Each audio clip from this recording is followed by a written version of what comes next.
Internet पे फोहश फिल्में देखने की आदत पड़ गई है, अल्लाह माफ़ फरमाए, छोड़ दो उसको, तोबा करो, अल्लाह के सामने गिड़गिड़ाओ और सज़ा के तौर पे सदका खैरात करो, रोज़े रखो, डॉक्टरों से राब्ता करो, नफ्सियाती डॉक्टरों से, भाई मुझे इसकी लत पड़ गई है, मुझे कोई, ये इंसान का ना नफ्सियाती मसला बन जाता है। ये जो फोहश फिल्मों के आदी होते हैं ना, ये बॉडी की रिक्वायरमेंट हो जाती है।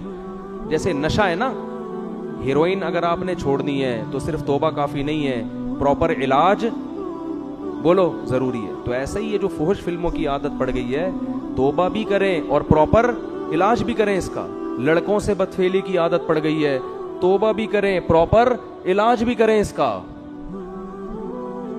नशे की, शराब की आदत पड़ गई है, तोबा भी करें, नशे का इलाज भी करें, फिर सच्ची तोबा की अलामत होगी। फिर भी अगर गुनाह होता है तो फिर अल्लाह के सामने दोबारा तोबा करें, फिर गुनाह होता है फिर अल्लाह के सामने दोबारा तोबा करें, क्योंकि अभी हमने अजाब अपनी आंखों से देखा नहीं है।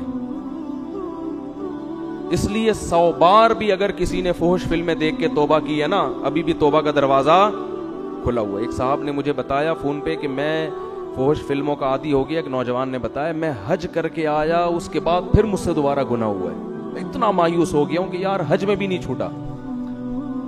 मैंने कहा कोई बात नहीं, दोबारा क्या करो, बोलो तौबा करो। शैतान बार बार आपको पटक रहा है तो आप भी शैतान को बार बार पटको। उलमा कहते हैं कि अगर बार बार गुनाह हो जाए ना, तो ये सोच के तौबा नहीं तोड़ो, तौबा ना छोड़ो कि बार बार टूट जाती है। ये फरमाया ऐसा ही है जैसे कपड़ा अगर बार बार भी मैला होगा तो बार बार धुलेगा वो। ये नहीं हो सकता कि जी अब क्योंकि 3 दफ़ा मैला हो चुका है, अब मैं वॉशिंग मशीन घर से निकाल के फेंक दूंगा, अब मैं मैला ही फिरूंगा। क्योंकि अगर आप बार बार इसी तरह मैले कपड़े धोए बगैर पहन के चलते रहे तो मार्केट में मैले मशहूर हो जाएंगे आप, और लोग आपको आपके अब्बा को कहेंगे देखो मैले का बाप आ रहा है कहते हैं ये कहने पहचान बन जाती है, वो देखो मैले का। भाई हम में से हर शख्स गंदा होता है, आप 2 दिन ना नहाए गंदे हो जाएंगे, इसका हल क्या है, दोबारा नहाओ भाई।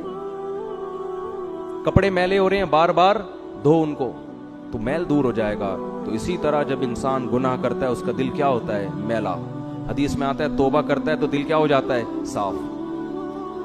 तो असल तो ये कि गुनाह ना करे इंसान, जैसे अपने कपड़ों को मैला होने से बचाता है ना। ये तो नहीं कि चूंकि आज मैं नहाऊंगा तो चलो मैं गोबर में कलाबाजियां खाता हूं, क्योंकि आज तो वैसे ही एक्चुअली मैंने नहाना तो है ही। कभी देखा आपने भाई एक आदमी जुम्मे के दिन गोबर में डुबकी, गटर में डुबकी लगाने जा रहा है, लोग कह रहे हैं क्यों, कह रहे आज मैंने वैसे ही नहाना है।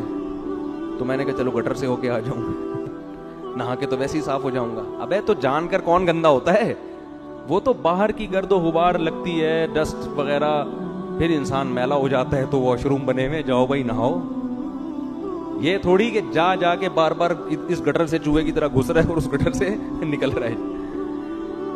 तो इसी तरह तौबा की नीयत से गुनाह करना हमाकत और बेवकूफी है कि मैं तौबा करके पाक हो जाऊंगा, चलो ये गुनाह कर लो। तौबा की नीयत से गुनाह मत करो। हाँ हो जाए तो फिर क्या करो, तौबा बार बार। तो अल्लाह को तौबा करने वाले भी पसंद हैं। तो ये पैकेज अल्लाह की तरफ से उस वक्त तक है जब तक गुनाह की सजा अपनी आंखों से देख नहीं लेते। तो अल्लाह ताला हम सबको गुनाहों से बचने की तौफीक अता फरमाए।